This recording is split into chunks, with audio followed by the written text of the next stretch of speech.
lung lei kho puin kho kheng kan tur meka tuni thiang hlim choi tur awang em to ani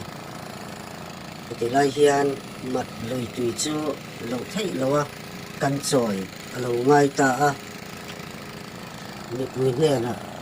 tui thiang hlim le risel tha a thlen nge thing turin PHA department chuan thei to pa chua helai muna hian duty te in siamin motor tui choina chhaklam atnar lama hian insu inbual le tui tibol hlo thei zonga khosalo turin mi puite kanin nge na he kan ngen na hi nin ngai poimo saka tin he lui hi min hum hal puya mi pui ne na tui thiang hlim le risel tha chau a thlen thei le turin tran min lo lak pui ula he kan ngen na hi min zom sak hram te u tin mi pui te kanin ngen ani